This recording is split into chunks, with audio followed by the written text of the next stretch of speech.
Hey everybody, Peter Zeihan here, coming to you from Bear Peak, one of the Flatirons above Boulder, Colorado. And the news today is that the deadline has passed for the Niger coup plotters to renounce power and allow civilians back in. Now, some quick background here.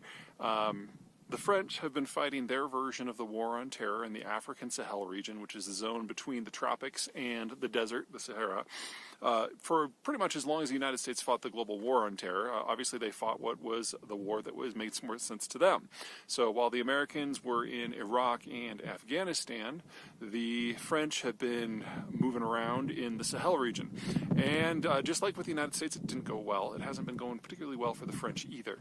The problem is that none of the geographies in question are particularly productive. The Sahel does get more rainfall than the desert, but not a lot, so agriculture is difficult, and a lot of these countries don't even have a lot to mine. So you've got thin population density, maybe one or two population centers, and it's really hard for those population centers to exercise their writ over the rest of the territory. Ergo, where the French have come in to partner with the local governments.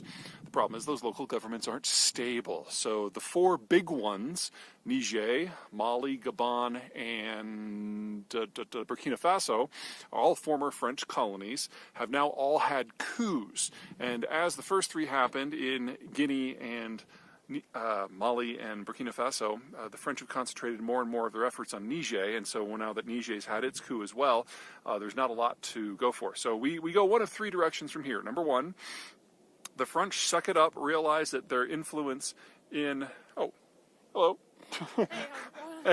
Realize that their influence in the region is gone and go home and deal with issues they can deal with, which would probably mean sticking it to the country that has had the biggest influence with the coup plotters, which is Russia. Option number two is the French go in hard and send some special forces in to knock over at least one of these governments, with Niger being the most likely one. And in that scenario, it honestly wouldn't be too hard to do because the coup government is just as unstable as what came before. And if you remember back to when we had the war in Libya, it turned out the locals couldn't do the assault on Tripoli, so the French, the Brits, and the Americans each sent in a few dozen special forces and basically paved the way to the presidential palace for the resistance and easily overthrew Gaddafi. And then there's option number three, which is kind of getting interesting, which gets us to the deadline that we saw today. There's a group called ECOWAS, which is the Economic Organization of West African States, which is trying to be an African version of the EU, and we can find plenty of fault with how they've pulled it off, but they do have a security clause, and ECOWAS basically told the coup plotters that they needed to step down by today. And they didn't. So the question now is whether ECOWAS is going to put its money where its mouth is. Now, the French get along very well with most of the countries of ECOWAS, and the one that matters the most, which is the most powerful one by far, is Nigeria. And the Nigerian military is something like 4 times as powerful as the combined militaries of all 4 of the countries that have been taken over by coups. So if the Nigerians do choose to rouse themselves, especially with some French assistance, this could get very, very interesting very, very quickly.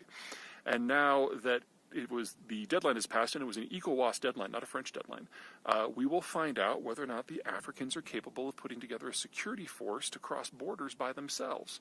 Historically speaking, this was a big no-no. One of the big contingents of African Union membership and African diplomacy overall was never, ever, ever, ever change the borders, because that reeks of colonialism. But that policy may now be 60 years out of date, and it may very well be time for the regional heavyweight to do something different, or for the French to do something similar. Either way, we're going to get some very instructive lessons on what is and is not going to fly in West Africa over the course of the next few weeks, so stay tuned. Take care.